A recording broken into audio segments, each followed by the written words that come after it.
You're listening to a Quad M Productions special presentation. Ladies and gentlemen, let's go ahead. Let's take a look back to July of 2015. Now, myself and my usual Quad M co-host Jason were running a convention table at the local Helena NaguCon. And it was a 3-day event, and it was actually a pretty long event, running about 13 hours a day. But the thing that kind of saved us was the fact, as with most conventions, you can usually find one or two people you can kind of glom onto, socialize with, make the time go by a little bit quicker when maybe the people in the sales aren't quite there. Well, we had the pleasure back at NaguCon of last year to meet Kristopher McClanahan. Now, this guy is what I like to call a Renaissance man. This guy does it all. If you are, if you're into art, he does quality, fantastic art prints. As a matter of fact, he's going to be doing our covers for the next go round of Enigma issues. The guy makes soaps, does books. The guy is a writer. The guy across the board is just a multi-talent. He's an inch deep and a mile wide. I've had the luxury of being able to run into him and talk with him at many of the conventions that we worked in this last year, and I've also been very lucky to be able, hey, let's be honest, I'm lucky to be able to call him a friend. Ladies and gentlemen, here he is, Renaissance man and purveyor of con life and podcasting in the whole 9 yards. Ladies and gentlemen, Chris McClanahan. Chris, how we doing, buddy? Well, I'm blushing because of the flattery that came immediately after the fact that you said you glommed onto me to kill time. That was a pretty slick little way of putting both of those in there, sir. Hey, you're my favorite time killer, baby. I'm doing well. I am busy as hell, but doing well. That was not an intentional rhyme. Yeah, and as I had written down, and I forgot to mention, folks, if you guys are in the Salt Lake area, you'll be able to see him at the Salt Lake Gaming Con, June 2nd and 4th. If you guys are in Denver, you'll be able to see him at the Denver Comic Con on June, 17th through 19th. Yeah, something like that. And then you'll be back in Helena come July. You'll be back in Helena for NaguCon, July 22nd, 24th. So deja vu all over again. Well, at least this time we know each other enough that I can say, "Hey, let's go have some dinner and a beer," as opposed to "catch you later, buddy." So. Yeah, right.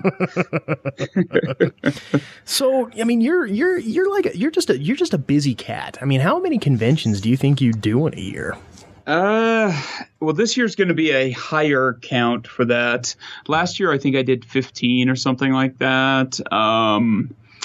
We decided after a lot of reflection that cons were kind of the way to go. The online stuff for us was starting to dry up a little bit.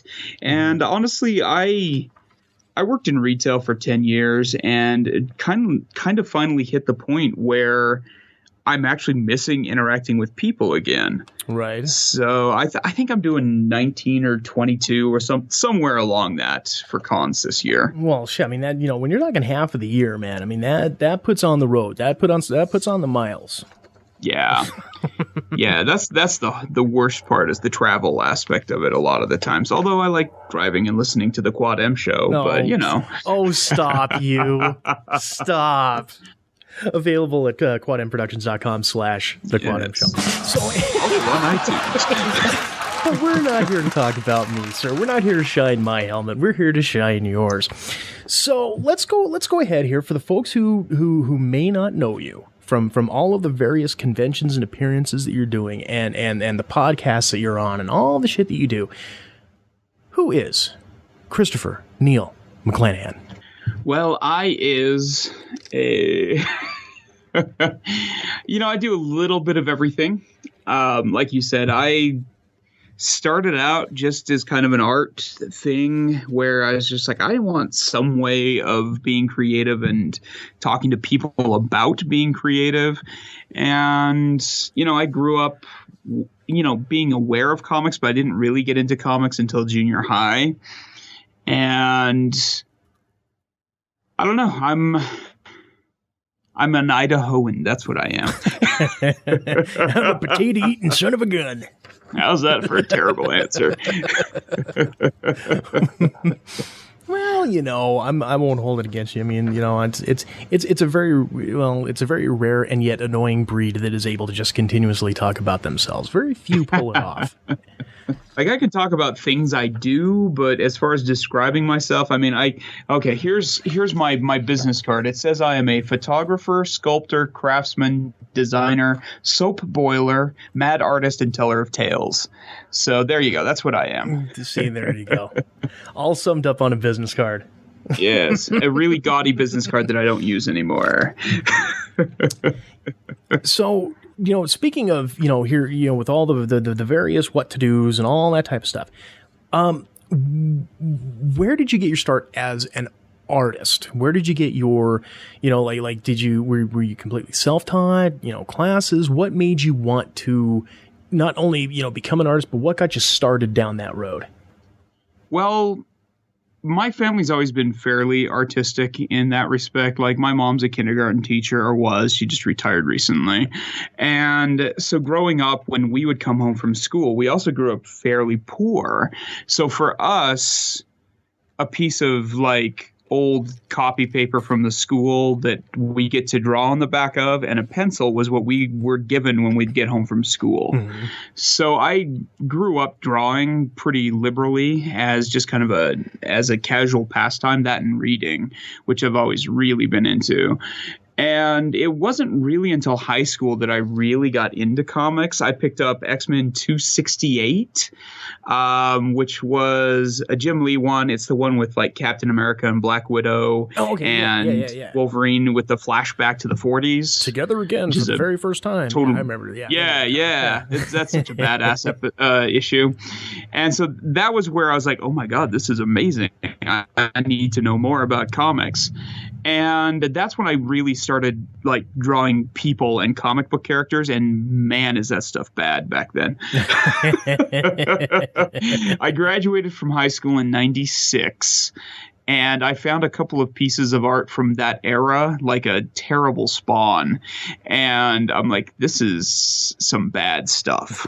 So it was in the 90s that I really started concentrating on my art. Mm-hmm. And then I got into retail and worked, and a lot of it kind of fell by the wayside. Right. But I definitely grew up reading fantasy and a lot of stuff that translates to comics really well in terms of my interests. Mm-hmm. But the art stuff really didn't kick in until high school, when I started taking a couple of painting classes, and I took some very early Photoshop computer art classes. And I actually ended up getting accepted into the Seattle Institute of Art and couldn't go. They were offering me a scholarship and everything, but we had some family stuff come up. So I ended up never going to it.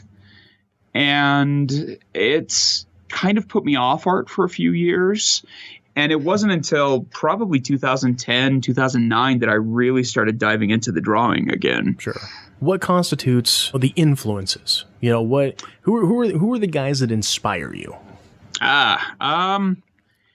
There's a few more traditional artists in terms of painting and that kind of thing. I've always really liked Bierstadt, who does a lot of Western landscape painting. Mm-hmm. And growing up, I was really into a lot of movie poster art. Obviously, I just totally spaced his Drew Struzan. Yeah. But as far as comic books are concerned, I started reading X-Men during the Jim Lee era. Fell in love with Wolverine right around the time Mark Silvestri was doing the art on it. Mm-hmm. But I really didn't start paying attention to the fundamentals of what art really was and how much it could change things until I started noticing Neil Adams and Alan Davis. Mm-hmm. And if you look at my portrait stuff that I do, a lot of the line art is very reminiscent of those guys, especially from Alan Davis's Excalibur era. Right.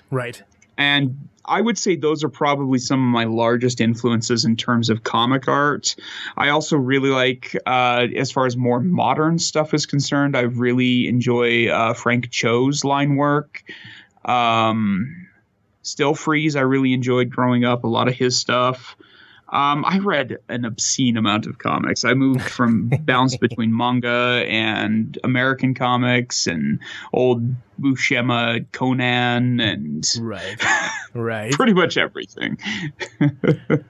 Well, it's good to have that wide base. And really, as an aside, this is where this is where I get jealous of you. This is where I become like that little, the little green-eyed envious monster comes rearing its ugly head. You had yourself a damn picture with George Perez.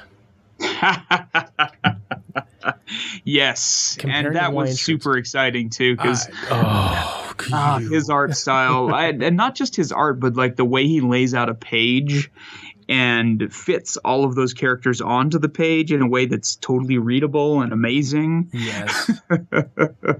Yeah, it was a real pleasure to meet him. And not only did I get to meet him, but we got to talk for a little while before the con opened, and he did a headshot for me, a sketch. And I went out of my way to pick someone that he'd never drawn before. And I'm a huge Perez fan. I love Mike Mignola. So I had him draw Lobster Johnson, Perez style, which is awesome. Did he even know who you were talking about? He knew of him, but we did have to bring up some reference on that one.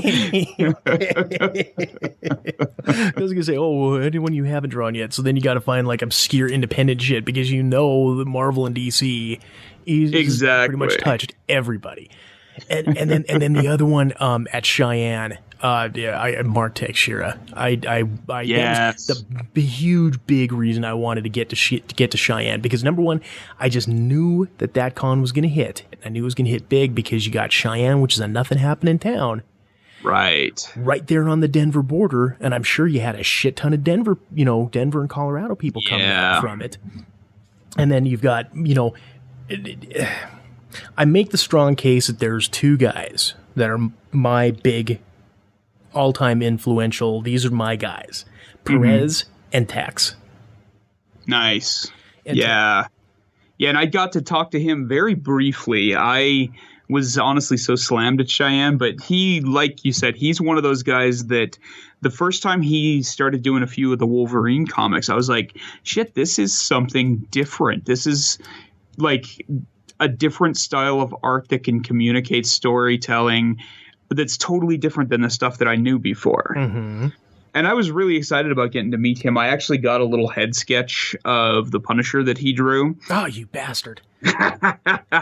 And it was funny because I got it because by the time I got over to talk to him, it was the last day of the con.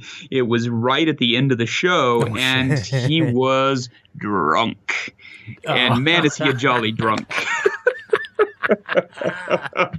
And he had inadvertently drawn it for somebody and then realized that isn't what they'd asked for. And he's like, here you go, $10. I was like, hell yes, $10. So unfortunately, I didn't really get to talk to him because he was just like shit-faced drunk and happy and like chatting with people. But yeah, getting to meet him was a real highlight. It was excellent. It was so funny when they pulled the tablecloth away. There were at least 3 bottles of Jack Daniels underneath his table. Oh, dude, he's my guy.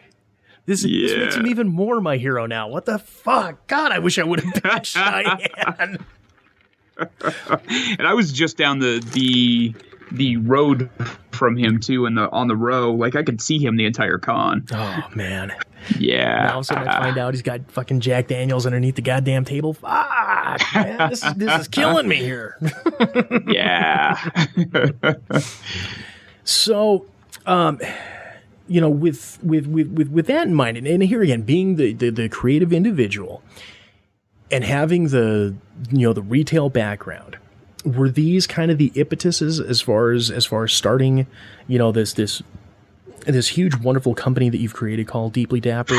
What exactly? What was the genesis of Deeply Dapper? Take us back. Deeply Dapper kind of stemmed from a little bit of a backwards way. We were living out in Maine. I'd gone out there with Walgreens, and I was traveling around setting up buildings and helping them open stores and that kind of thing. I'd been with the company for about 6 years at that point.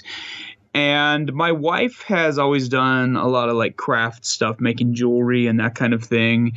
And she had an abandoned little Etsy shop that we didn't really do anything with anymore. And I just bought a new vehicle. We bought a Honda Element, which is basically all I drive at this point right now. And I wanted something on it that was kind of a unique decal. So I bought some cheap white vinyl. In fact, I think the first ones I did were made with contact paper. And like shelf paper? Yeah, really? Yeah, like the shelf lining paper stuff. And I just used an X-Acto knife and cut out a silhouette of a little walking Sasquatch. And I had 3 different people like either write me online after posting the picture or actually stop me in traffic and ask where I got the decal. And I was like, well, maybe I should do something with this. So I hand cut like a dozen of them and put them on the site. And we sold a couple of them. And I was like, maybe I should do some other interesting stuff. And that's kind of where the online thing started. But it actually started out with me hand cutting vinyl decals and doing some sculpture. I do a little bit of sculpture stuff. I do like shrunken heads and things in jars and like weird cabinet of curiosity type things. Mm-hmm.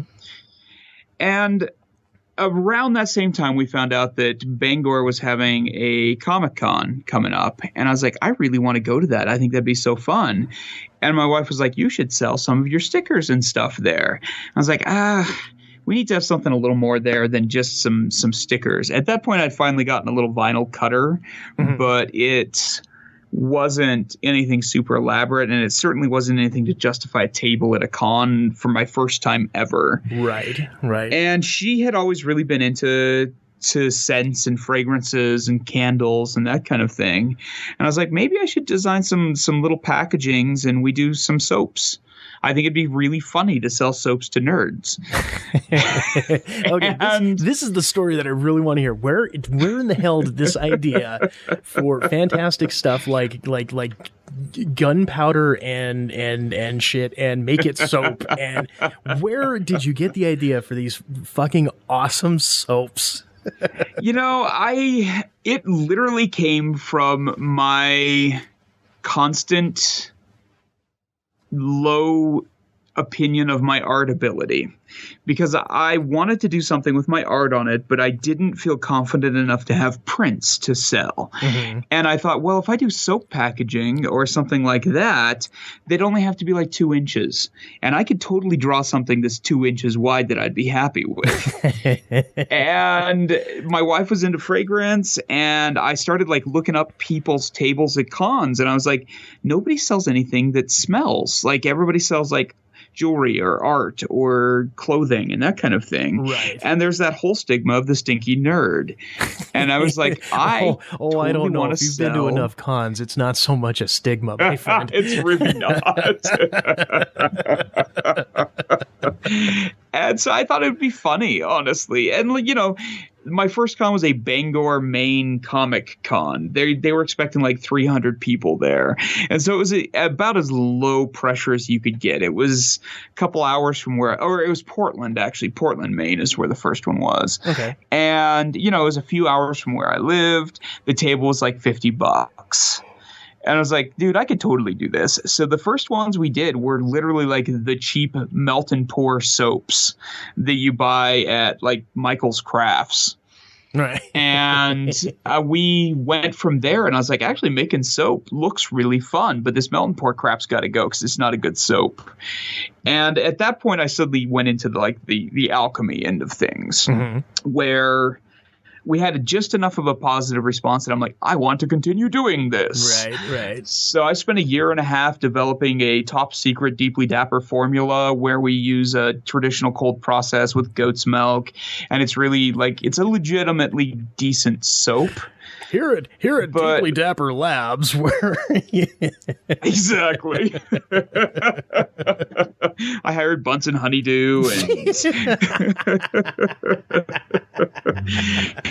and it's, it just ended up being something fun and goofy and stupid, but super interactive, because that was one of the first things I noticed going to some of these cons is that people don't talk to the attendees. They just sit there and wait for somebody to come over and say, I want that one, and give them money and walk away. And I'm like, dude, that's not my personality. Right. I have to shill. I've got to be the guy pulling people over and doing the snake oil salesman bit. Right. And well, and to that, I say, we're both cut from the same cloth in that way. Yeah. And whether that's because, we both have that retail history, or, we're just by and large just people person to begin with. Not for, anything else, but when we did our first show, which was Reno of 14, the first thing I noticed, and I said this on the drive down, I said to all, the other two that were in the vehicle, right? I says, we are not sitting. We are up, we are standing, we are talking, we are shaking hands, we are making friends, we are, doing everything we possibly can to sell. I mean, absolutely. Just shy of grabbing them by the collar and shaking the $3 out of them, whatever, but I mean, don't be dicks about it, but right. Draw them in. And what was funny was, 3-day convention, Friday, I think Friday we sold like maybe, 13, 14 books. But right. the people that were next to us, because we were in the small bit, we were like in the small press area. We weren't in Artist Alley. That was the first mistake I made. Don't ever fucking do small press. Just go Artist Alley. Right. But, so we're in that small press area, and the gals next to us, well, how much did you sell? I said, we got like 14. She's like, really? That's really good. And for the whole weekend, we sold 75, and they were like, seriously? You sold almost 100 books? And I was like, yeah. Like that honestly is really good for an indie comic title and your first convention. Yeah, totally. Which, I mean, I still, look at the numbers on that, and all told, I've had far worse, but I've had better. So, but the key thing that I'm seeing is the people that are across the way are sitting there with their with their ass on their hands, twiddling their thumbs, looking around depressed because nobody wants to come and see us. Nobody wants to talk to us. Of course, I mean, not that they were competition. Right. Because it's apples and oranges. We were selling comics. I think these guys were trying to demo their game or whatever, their board game or whatever it is. Right. But, I'm sitting there looking at the guys, and I'm like, seriously, why aren't they bringing people in? Why aren't they actually demoing the game? Have a table set up, get people in and playing, and and it wasn't until, and I've seen this now at damn near every convention that I've done, is that the surrounding area is always like quiet, sitting and chilling. By midday Saturday, they've seen, the business we're doing. And by midday Saturday, all of a sudden, everybody's standing up, everybody's selling, everybody's talking, because absolutely they see that level of success. And it's one of those kind of like, drawback things, because I much preferred it when you guys were sitting down, but hey. Right. Yeah. And that's like when I go to a table, my chair is what holds my print box so that it's up high so I don't have to bend over. But I don't use that chair. Exactly. I don't sit for the weekend. That's not what I'm there for. Exactly. If it's dead, I might park it for a little bit. Give it 5 minutes, but then I'm standing up and I'm always fidgeting. I'm always, okay, what can I do to, make it a little more presentable? It's always fix, clean. Present. And that's what you got to do. Yeah. You've got to stand out.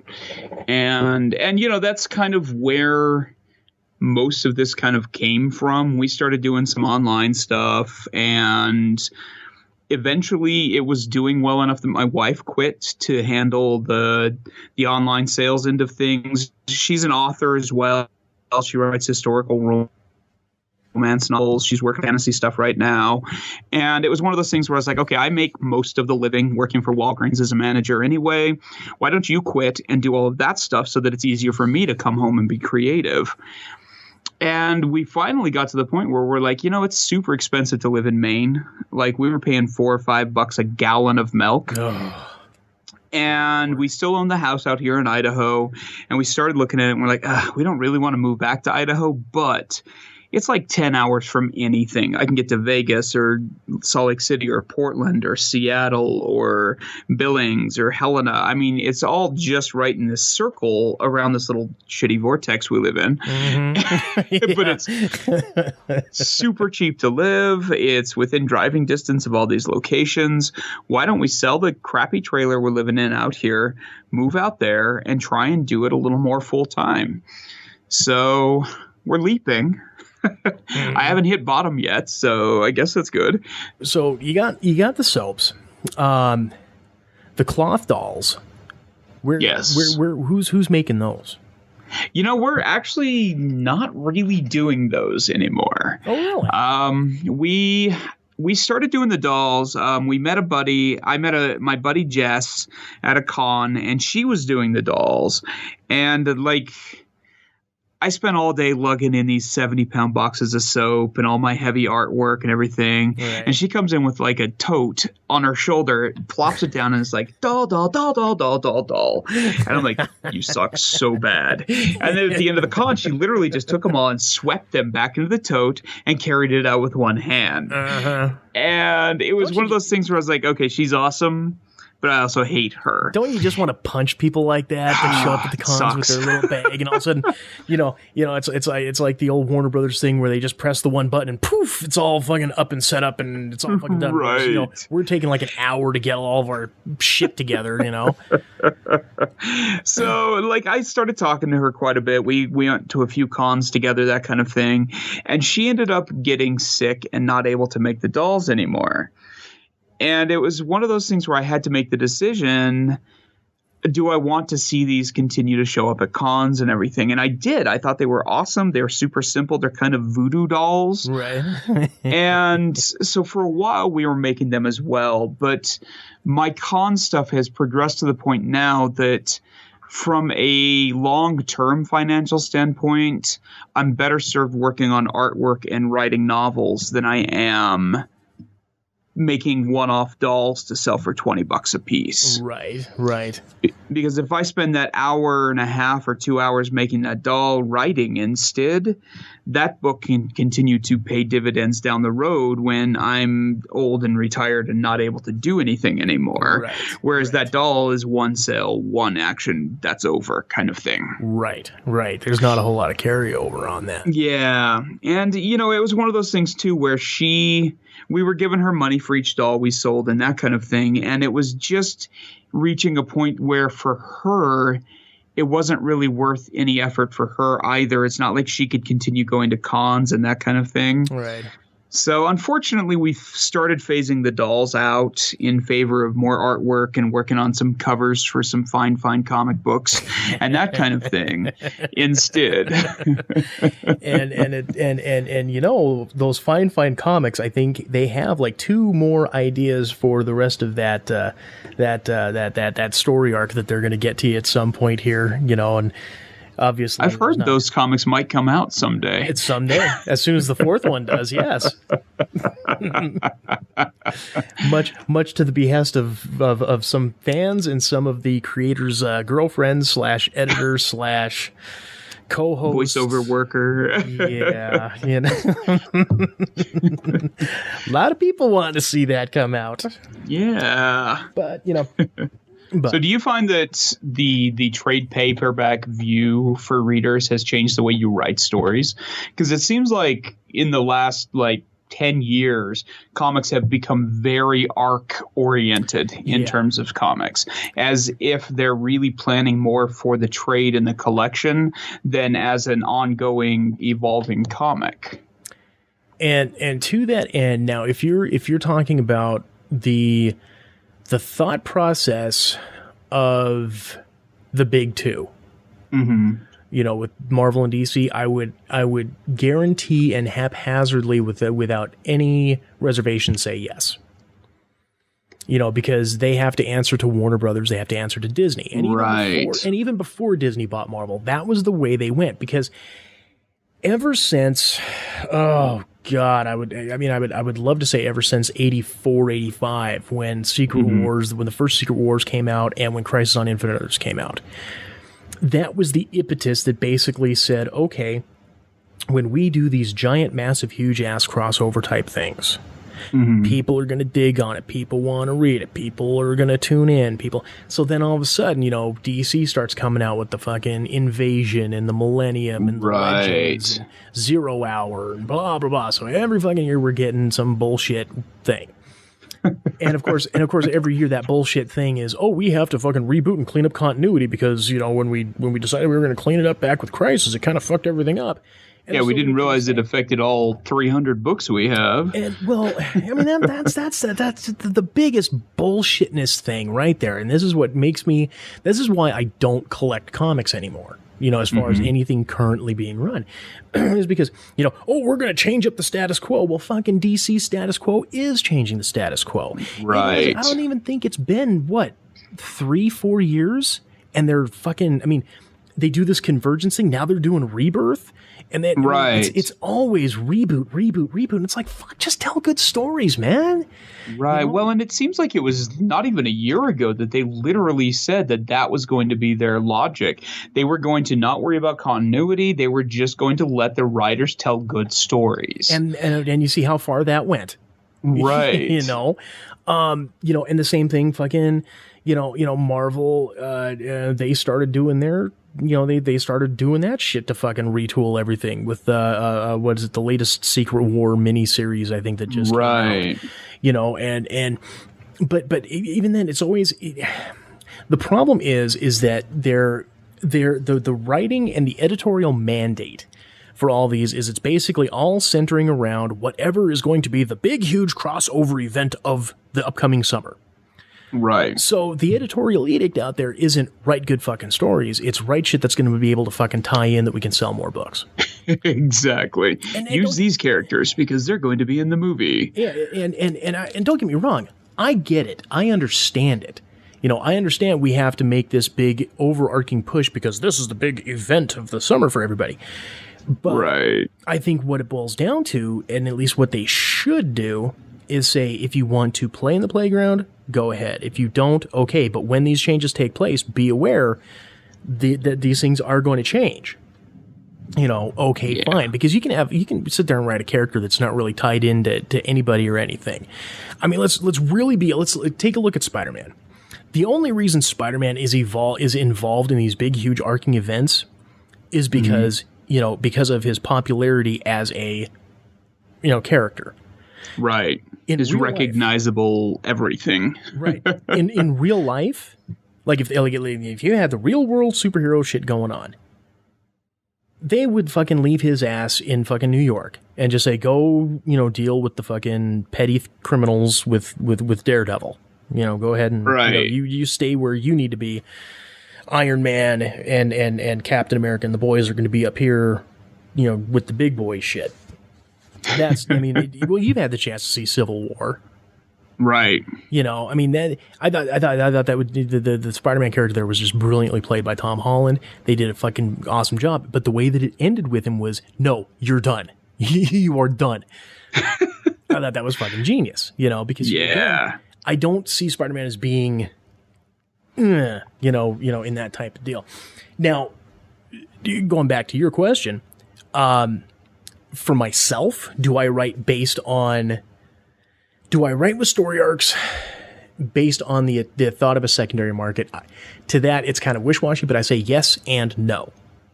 Okay. I say yes because obviously, like I say, that's where the market lends itself.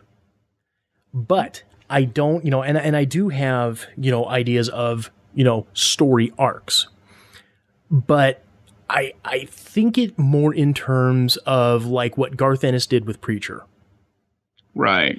In that, yes, you've got this story arc, but it is growing and evolving the storyline. These things happen for a reason, and the only reason it's part of a story arc is because, this is a segment of their life and the action that's going on at that point. Right. Usually I don't factor how many issues an arc is going to take until I start writing the beats. Like with the initial Genesis arc, I knew that one had to be 4 issues just because, that was just the way it had to play out. When I started writing the next arc, which I still don't have a name for yet. Okay. Because, and I'm sitting there thinking like the Maiden and the Monster, but that just sounds a little too fucking corny for me. Because the next story arc centers around Rainbow and the creature Krazar that Ramirez turns into. Oh, okay. After injecting himself with the Infinity vaccine. And of course, JK and Alex are caught in the middle, wacky hijinks ensue. It's going to be it's going to be a much more action. It's still going to be, have that dark noir feel, but it's going to be a lot more action oriented. It's not going to be as cerebral and in setting up the characters. And there's been some decent little action things here and there, but it just wasn't, it's like I said, it's more intellectual. It's more cerebral than it is just action paced, Whereas like the next story arc, it's action. It's going to be high volume action. I don't think of it in terms of, well, we got to have 6 issues to fill up the thing. No, I don't think in terms of issue number. I just think in terms of how many issues are going to take to tell this story that I want to tell. Right on. If that makes sense. So speaking of books. Yes. You have probably what is the most talked about book on our show. Are you talking about my ABC book? B is for Boomstick. Yeah. I found out my buddy was having a kid, and I was like, you know what? I want to write a really messed up kids book. And so I decided to take all like the horror icons of our era, the 80s movies, and pepper in a few obscure things and some older stuff and some newer stuff, and make a messed up little ABC book of horror. And it's been a lot of fun. I drew it in a very different style than I usually work in. And like there's B is for Boomstick. One of my favorites is D is for Dinner Party, and it's the chestbuster scene from Alien. And it's been a lot of fun. That got a really great reception at the last con. In fact, I had to order this is my second printing now on it that I actually had to have shipped to Seattle for this next con I'm going to, because I came home with 1 copy from Cheyenne. Oh shit. Based on the popularity, and I say that, based on our love of this book. Right. Plans for a sequel? Yes, actually. Yes, you heard it here initially, first. No. Initially, I'm working on a new series that's a little more kid-friendly. It's about a little baby bat named Edgar, and he's got a little buddy who's Cthulhu, and he calls him Thule. And they live in a town called Dapper Hollows, where it's always like almost Halloween, but not quite. And like they walk through the cemetery to the comic shop and that kind of thing. Mm-hmm. So that's a story I'm working on right now. That's like straight up sort of my creations, that kind of thing. But we've had enough people that are super super interested in the ABC book that we're thinking about doing a science fiction fantasy sequel. Okay. Where we could pick up like Blade Runner and that kind of thing and do an ABC book with those type of characters. For Replicant. Yeah. Yeah, something like that. I'm down with that. So that's the next plan. It probably won't start really getting worked on until late summer at the earliest, just because of all the other projects I have in the fire. But it's definitely coming. Sweet. So okay, well, and and that leads to the baddie and Chuli. Was that now? I remember when you were when what was going on? Inktober, is that what they were calling it? Yeah. Was that the origin and the impetus for this, or did it start further back than that? I'd kind of started bandying the idea of the characters around prior to Inktober, and then that month came around, and I've always started participating in Inktober, and then by like the 4th or 5th, I'm like, fuck this, and get like maybe 2 more done. And this year, I was like, I want to do this. Supposedly, I'm a full-time artist now. I should be capable of drawing 30 little sketches in a month. Right. And so I decided to take those characters and use Inktober as an impetus to kind of tie down the character designs, start laying out the world, doing some world building stuff. And it was kind of a blast, actually. We have that compiled as a sketchbook that you can buy that shows all of the different character sketches I did. And it's all just the adventures of this little bat hanging out and brushing his teeth and doing like kind of 50s horror type stuff. Right. That's it's a fun little series. I've decided we were just going to do a series of illustrations after that, but I've decided I actually want to write a kid's book and have an actual story attached to it. So naturally, it's taking me longer because I'm a slow writer, but it's coming eventually. Oh. Maybe after issue 4 comes out, you know. Maybe. Well, you know, like I say, at the rate that we're getting, you know, comics published and covers done, you know, look forward to that second, look forward to that second story arc in 2018. Well, let's go ahead here. Let's go ahead here real quick. We'll take a little bit of a break. And when we come back, we'll continue our conversation with Chris McClanahan and go over a little bit of the old hashtag con life as well as some of the podcast stuff. So, kids, stay tuned. We'll be right back. Hi, this is TJ Damon with Quad M Productions and co-host of The Quad M Show. The Quad M Show is a somewhat live and semi-weekly comedic podcast. We're your hosts, TJ Damon. I'm Jason Vickers. I let all the air out of my tires so they don't go flat. And Jesse Barnett. I think I even accidentally listened to the show this last week. Bring you their takes on current pop culture and geek world news. Show features include the FGS Award, highlighting the pinnacle of human stupidity for this week, and Reddit Fun with Jason, where your hosts compare their opinions with the hive mind known as Reddit. Here, take a listen. My biggest problem with the movie industry as it sits now is that the trailers that they are putting out give everything away. Batman and Superman are going to duke it out. Then along comes a stronger foe. They're going to have to team up. Along comes Wonder Woman. So you've already ruined that surprise for everybody. Now we're going to have Gal Gadot's Wonder Woman coming in to save the day. And when Wonder Woman and Superman are there, what's Batman got to do? You got this handled. I'm going to go work on my marriage with Jennifer Garner. See ya. New episodes drop Mondays at 12 noon Eastern. Check us out at www.quadmproductions.com.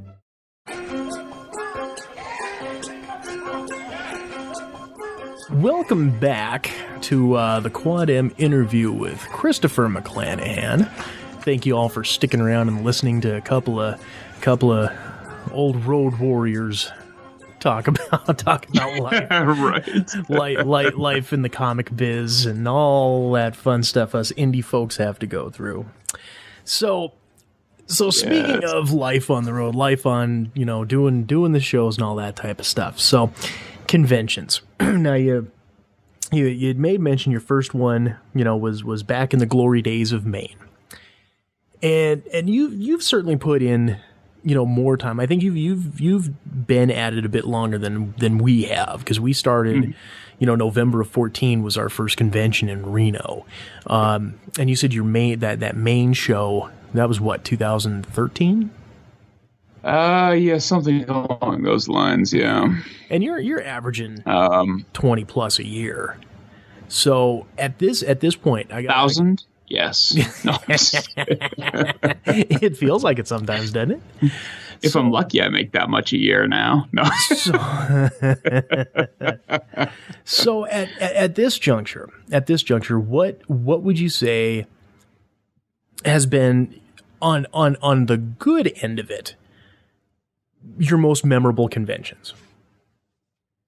Oh boy. You know, I have a few of them that are memorable for very different reasons. And I've gotten to the point now where being a con artist on the road like this, there's a very sliding scale on what is a good con versus a bad con for me.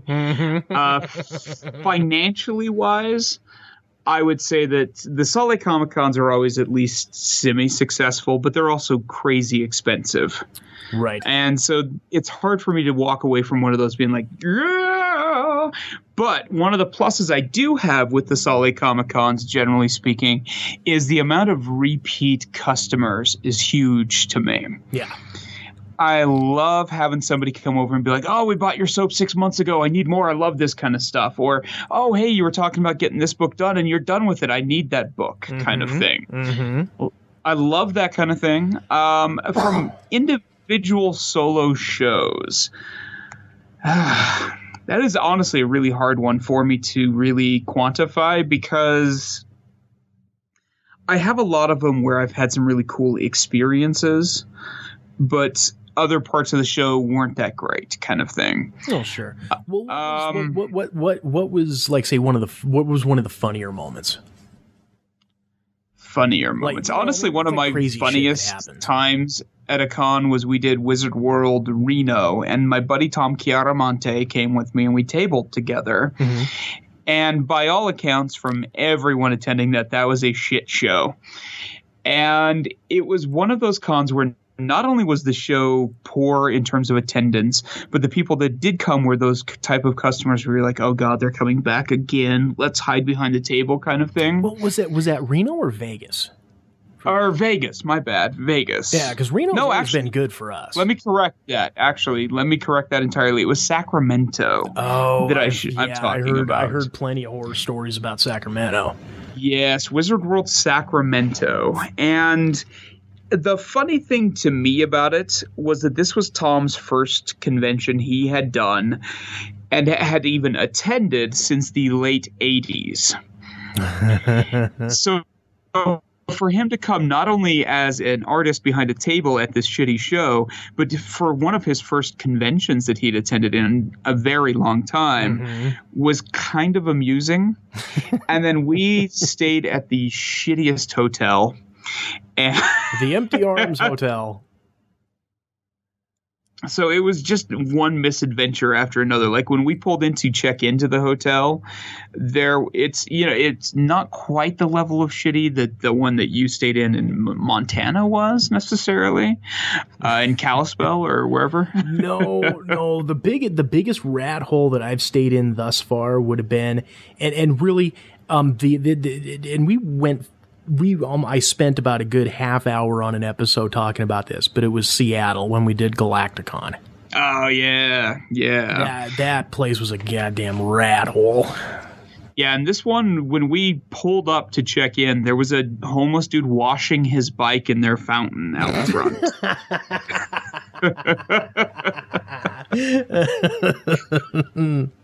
That's the quality we're talking here. They had to actually check your room key and ID before you could go into the breakfast buffet in the morning. I mean, it was classy. So I would say, although that was certainly not my most financially enjoyable con, it was fun from its own misadventure standpoint. Yeah.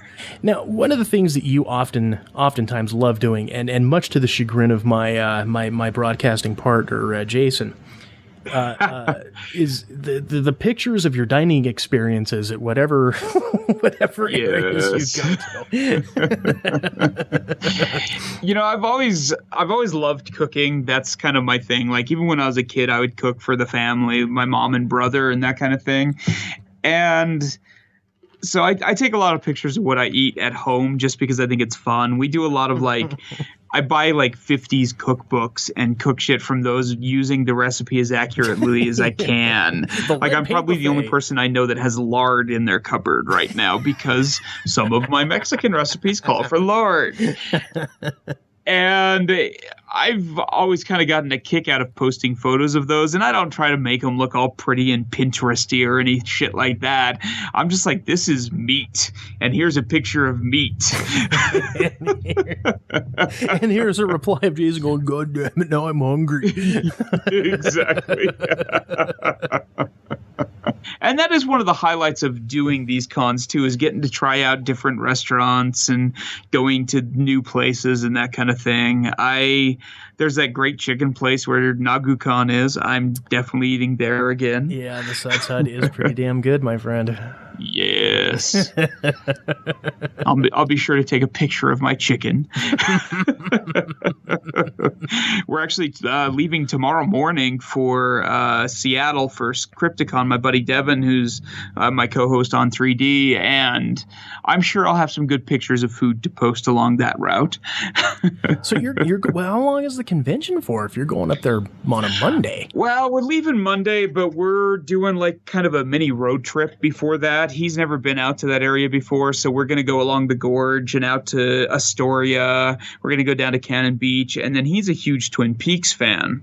Oh, okay. So we're going to head up there and hit like the Twin Peaks shooting locations and stuff before we go to Crypticon. Gotcha. Okay. So a little vacation kind of fun, make a fun trip out of it. Sure. Yeah, it should be pretty cool. I haven't been to the coast in almost a year, so it'll be kind of fun to go to the beach. Now, the one thing that I'll say, and it's a lesson I've learned in life, in that, you know, if you see and you find something that's of quality, you go ahead and steal it and flip it around and make it your own. You, good sir, have given me insight on one of the biggest things that could have saved me money and prolonged my convention career for at least a couple more months. That taking your pants off when there's nobody around? Well, there's that, sure. But the only way to make money is have them around, you know, and then basically it's either they're paying you because they're off, or they're paying you to put them back on. Really, one of the two. No, it's the what I've lovingly called the alternative to sleeping in hotels. Yes, yeah, that's something that I'm proud of and hate at the same time. It's genius because basically what he does, ladies and gentlemen, is, I think you said you had an app that shows all of the truck stops within the area of where you are staying at. Yes. And so instead of spending upwards of $400 for a goddamn hotel room, right, you pay like for $1 for a shower, get your shit cleaned up, but you just, you know, sleep in your rig right there, pay the $1 for the shower to get yourself cleaned up, ready to go, and then you spend maybe like a total of $40 for parking at the convention. Right, if that. And and a lot of these conventions, they've got the free parking right there, so you don't even have to worry about that. Yeah. And, you know, I drive a Honda Element, and one of the reasons I drive those is that the back seats are removable. You can fold them flat and push them against the sides. So I can leave with a ton of space full of product to sell. Then when I get there, I pop one of the seats down, lay it out flat. I've got a really nice, like, foam mattress I throw on top of it. Mm-hmm. And the real trick is we went to Big Lots, which is a discount chain store where they sell like factory seconds and shit. Mm-hmm. And we bought a couple of blackout curtains that I custom cut for the interior of the vehicle. Mm-hmm. Then I just take those, like the 3M command strips, stick them to the inside of the window, and I just staple them right to the blackout curtains and tack them up in the windows, and you are in this little cocoon of free sleeping. And you know, it's not the most glamorous thing in the world, certainly, but no, but it's the most financially. I'll say trucks. It's the most financially pretty solid little showers. Yeah, well, I mean, you know, it's the most financially responsible. Yeah. I'll tell you that. Shit, if I would have thought of that from day one, I would have been all about it. But so, I mean, have you haven't had any trouble with anybody, you know, fucking with you, like any of the lot lizards or any of the crazed truckers or anything, have you? No, I've never had any problems with it, and you know, like, truck stops are kind of designed for people to pull over and sleep if they can't drive anymore and that kind of thing, and not just truckers.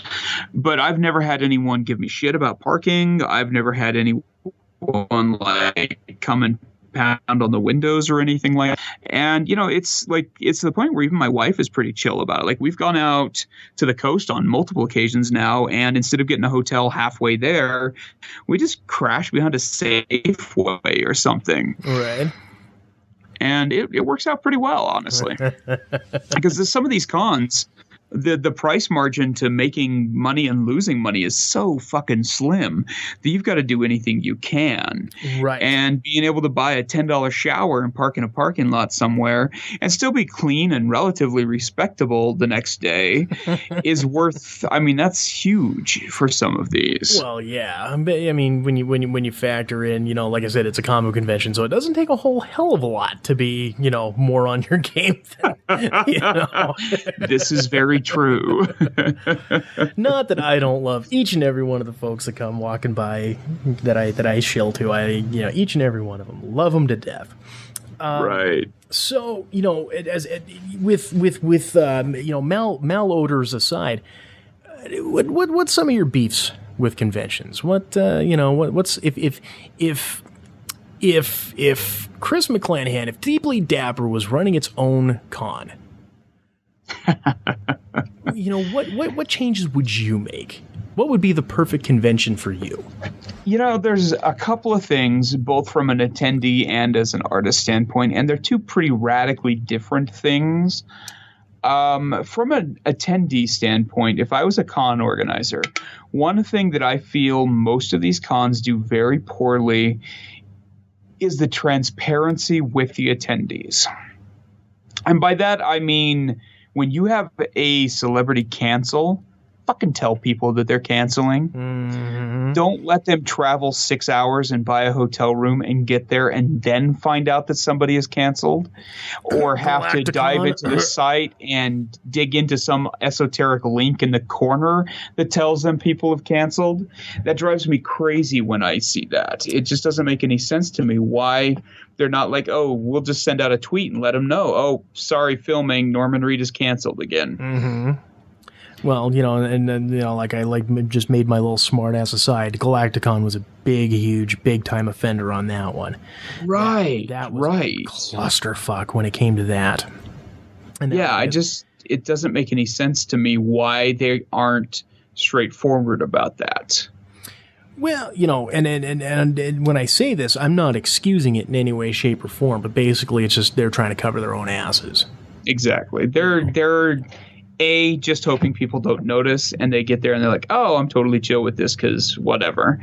Or they just, why do they post stuff that's sad news? They got to post happy news. Well, but I think a lot of it too, from just kind of my own observations and standpoint on the way certain things are, I think a lot of them do it out of people are paying to show up at our show, so we have to make sure that we look like the good guy. Right. Whereas these celebrities, there is no problem whatsoever in spinning this as to, oh, they're just being a flighty, egotistical, oh, I'm not going to be able to attend at the last minute type shit. They can pawn that off on the celebrities. Absolutely. There's reasons why, like, say, Adam Baldwin or Nathan Fillion or, whomever else, cancels at the last minute. Mm-hmm. Or at least that have that reputation and are notorious for that. Absolutely. And what it boils down to at the end of the day, I think, it comes down to money. I think so too. I think a lot of the times they just don't get this ticket sales they thought they were going to get, and the management or the celebrity or whoever it is like, this isn't actually worth it for these guys to come now. They have filming obligations. Hold on, there's a hell. I think it falls, clearly back to, they, like you said, they didn't have the ticket sales. Mm-hmm. And one of the things that I come to find out, particularly when we did the Galacticon, was that the celebrities are guaranteed a flat fee. And that flat fee is covered by whatever they sell in regards to autographs. And if those dollar amounts are met, then it becomes the responsibility of the show to make up that difference in the money.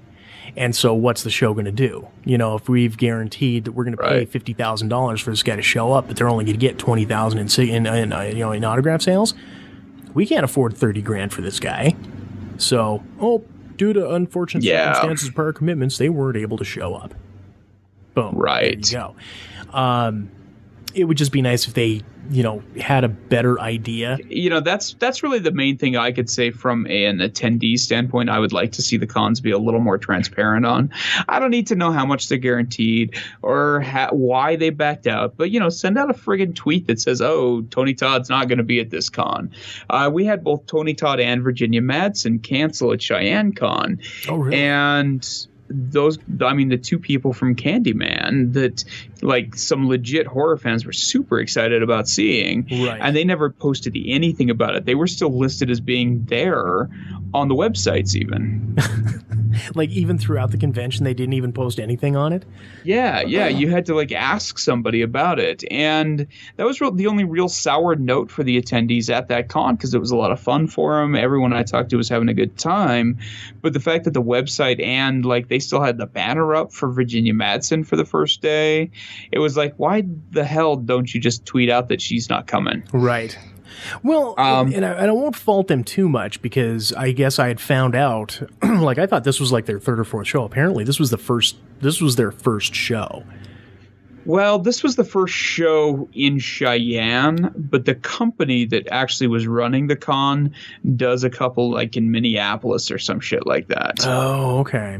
So it's not they're unfamiliar, it's just the area that's unfamiliar. Which explains why it did quite as well as it was, because overall that con was really well organized. Mm-hmm. And from an artist standpoint, they did a lot of things right as well. They sent out the maps ahead of time so you could actually promote your location that you were at. Yes, that's a big And the tables were spacious enough that you could actually stand behind them. Let's go ahead and turn our attention away a little bit from the comic book and the convention type of thing, and let's talk about podcasting for a little bit here. Yeah. So when it comes to the podcasting in of itself, you guys and we here at Quad M pretty much kind of started right around the same time frame. Yeah, it really seems like we did. I genuinely don't know when I first started podcasting, because I had a few episodes on my original site and layout that were about as ghetto as you get as far as podcasts are concerned. And those ones are intentionally lost to the ether. I was recording them with an old handheld tape recorder while driving in the car. So what was the impetus there? Well, yeah, like you were saying there, my last podcast episode that we released for Deeply Dapper Dispatches, which is one of the two podcasts I do each week. It's literally 4 minutes long, and it's just me explaining how our episode was lost in the ether. And that's the first time that's really happened where I've legitimately forgot to save it and come back the next morning and be like, oh, click. Oh. And then realized that I just closed out on something that hadn't been saved yet. It didn't even give you the warning to say, "Are you sure? Do you want to save this?" Oh, yeah, of course it does that. But when you haven't had your coffee yet in the morning, it doesn't matter. Closest thing. So, my initial impetus on it was just the fact that I was doing these cons, and I thought it would be kind of an interesting way to kind of record my opinions of them without having to actually sit down and write them out. And so I thought, I'll just talk about them on the way home from the con. So it'd be fresh and exciting and sound like I'm driving in a car with a potato microphone. Potato mic. But it started to, it was kind of fun to do. And I finally roped in some buddies to join me on it. And that makes a big difference, definitely. Yeah, I've tried doing the Quad M show solo once. That didn't work out, so it was immediately the next day. I can't remember if it was the next day where Jason was later available, or whether I had Jesse sub in for the first time. But that's the one thing that I found. I mean, unless you're trying to be some kind of self-help guru, and you're just saying philosophy. For the shows that we do, like you and I, you need to have more than one person, because you need to have that bouncing back and forth. Regardless. Absolutely. You guys are more of a talk commentary type show, whereas, are we talking commentary? Yeah, sure, a little bit, but for the most part, we just try to be, you're comedy though too. We're more of a comedy show than, just the Right. sit back and wax too much philosophical. Now, of course, depending on whether or not you want to agree with whether or not our comedy is funny, hey, that's up to the listener. Yes, exactly. So you started doing the Deeply Dapper dispatches, and that show, really the vibe that I've always gotten more of that show is that's more covering, like, again, your life on the convention scene and kind of the convention wrap ups and that type of stuff. Yeah. Yeah. And it's very horror focused. Both my buddy and I were really into horror stuff, and my brother, who chimes in occasionally, enjoys a good crappy horror movie occasionally. And it was one of those things where it kind of devolved from just strictly con stuff and into us, let's drink a beer and watch a movie and talk about the movie kind of thing. With that being Deeply Dapper, how would you best describe your other show, Robot Kraken? Well, we started doing Deeply Dapper dispatches, and my buddy is going to school full-time, plus he works, and my other co-host, my brother Ben, is extremely sporadic in his availability, and so every once in a while I'd call in my buddy Tom and just be like, hey, let's do a Skype interview on it just because I need to fill in an episode and I don't have a co-host this week. And we realized how different the vibe is on it, because Robot Kraken has got a lot more of a focus on two guys trying to be artists. So we talk about art technique, and we talk about kind of the less horror, more geek end of things on that show. And he's raising a couple of kids in the geek culture, and he's living in California. So it's a very different lifestyle than what we have here in Idaho. And so it's been kind of interesting to talk to him about it and how he has trouble finding female characters in toys for his daughter, and what it's like trying to balance his life as an architect but still find time to draw and that kind of thing. And it's been kind of a fun thing because Devin, my co-host on Deeply Dapper Dispatches, is a very different guy than Tom is. And it was kind of an intentional break for us to do two separate shows because they were just so radically different in tone. Mm-hmm. Devin's kind of that guy that hates everything but loves certain things without excuse, whereas Tom takes a much more measured, researched approach to things. Right. So on Deeply Dapper Dispatches, usually I'm the organized guy. And then we go into Robot Kraken, and Tom has like a spreadsheet filled out and has like brought up all of the IMDb links to the shows we're talking about, and like little pointers to the trivias and stuff. And I'm like, fuck, I made up my intro in Deeply Dapper Dispatches last week because I forgot to print it. So they're two very different shows, but that's kind of fun. I like shaking it up a little bit each time. Both of them record far too late into the wee hours of the morning usually, but right. you know. What do you think are the pitfalls as in regards to like one of the things that I really wish, okay, now I think you and I have talked about this ad nauseum in regards to just how tough it is to get accurate numbers. Yeah, absolutely. Unless people are telling us, we have no idea who's really listening to our shows. Right. I mean, obviously, it's in the tens of thousands without question, but at a minimum, come on. So, what steps do you take for trying to promote the show, trying to get audience interactivity, trying to build that show and build that listenership? One thing that we've really tried to start doing is the whole social media thing. None of us are real great with the social media. It's pretty sad when I'm probably the best on them compared to my buddy Tom or Devin. one thing that I found to be somewhat beneficial is the person-to-person interaction at the cons, talking to people about the podcast, giving out flyers and that kind of thing. I've always been a lot better in person than I am on social media. As far as finding numbers and trying to raise numbers and stuff, we've really kind of had to hit this zen point where we're doing it because we enjoy doing it. I want to start doing a lot more interviews at conventions and trying to talk to people and posting those on our shows as well. But most of the ones I've gone to recently have been so busy and I've been by myself that I haven't had a chance to talk to anyone. Right.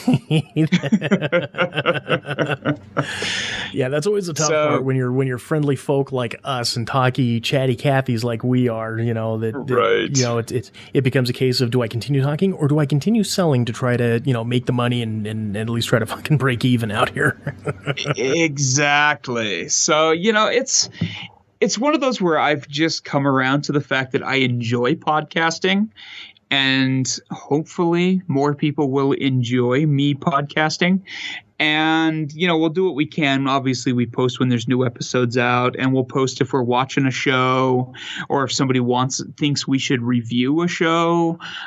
We've gotten a couple of emails and tweets where people are like, you should watch this movie. And so that's what we do. I mean, we try to be as interactive as we can, but we don't have those, like, some of these podcasts that I listen to, they've got tens of thousands of people on their Facebook group.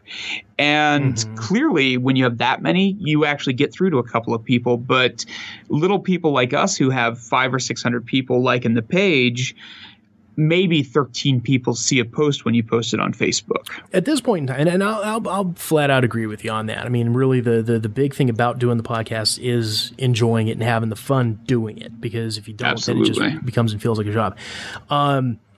Any other big, obviously aside from this fantastic interview, what other little podcasts or projects or, any other, big to-dos do you got going on? Anything that you want to pimp, promote, propagate, or pander? My biggest thing I have coming up is this autumn, or at least late summer, we're actually going to be doing a Kickstarter where we've gotten so many people that dig our soaps but are like, oh, I don't use bar soap, man. If only these were melters. They were like, you know what? Let's do it. I've been working for the last year on finding a formulation of waxes that holds the scent and throws the scent properly, that we've decided we're going to do a Kickstarter and do melters and candles and more geeky scented items. We've already expanded out into beard oil. We're going to start doing body powders and kind of more masculine scented stuff so you don't have to smell like friggin' baby powder. Gunpowder and cinnamon. Yes, exactly. Nothing like putting cinnamon on your junk. And by that, we actually mean the herb, not a hooker by the name of cinnamon, just so you know. Nice.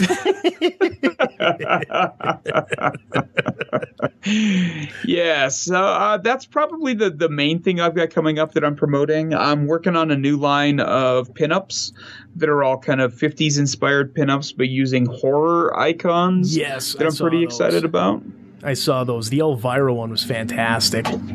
Yeah, I'm really excited about that one. She's going to be at Crypticon, which is where I'm headed out right after we get off this, basically. And that's something I'm pretty excited about, being able to actually, like, give her one of the things that I did and that kind of thing. So, but mostly just lots of cons, trying to get some art and writing done when I can.